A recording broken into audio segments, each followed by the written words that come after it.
लक्ष्मीं जातवेदो म आवह ताम आवह जातवेदो लक्ष्मीं मनपगामिनीं यस्यां हिरण्यं विन्देयं कामश्वं पुरुषाणम् अश्वपूर्वामृतमद्याम् हस्तिनादप्रबोधिनीम् श्रियं देवीमुपवै श्रीर्मा देवी दुषताम् कांसोऽस्मिताम् हिरण्यप्राकाराम्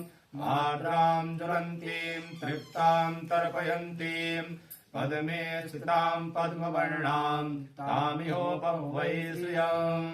चन्द्राम् प्रभासाम् यस्सा ज्वलन्तीम् श्रियम् लोके देवजुष्टामुदाराम् ताम् पद्मिनीं शरणमहं प्रपद्ये लक्ष्मीर्मे नश्यताम् त्वाम् रणे आदित्यावर्णे तपसोऽधिजातु वनस्पतिस्तवचोदबिल्वः तस्य फलानि तपसानुदन्तु मायान्तरायाश्च बाह्या अलक्ष्मीः उपेतु माम् देवसखः कीर्तिश्च मणिना सह प्रादुर्भूतोऽस्मि राष्ट्रेऽस्मिन् कीर्तिमिद्धिम् ददातु मे श्रुत्पिपासामलाम् दृष्ट्या लक्ष्मीम् नाशयाम्यहम् अभूतिम् समृद्धिम् च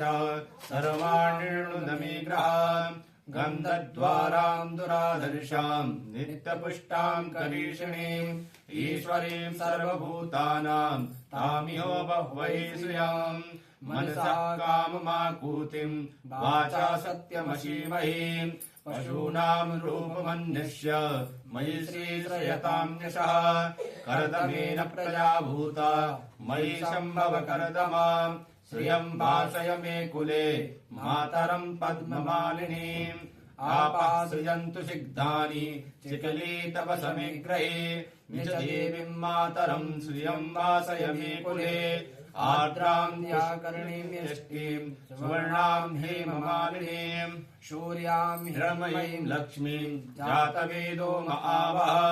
ताम आवह जातवेदो लक्ष्मीमनपगामिनीम् यस्याम् हिरण्यम् प्रभूतम् गावो दाश्रुश्वानमिन्देयम् पुरुषाणः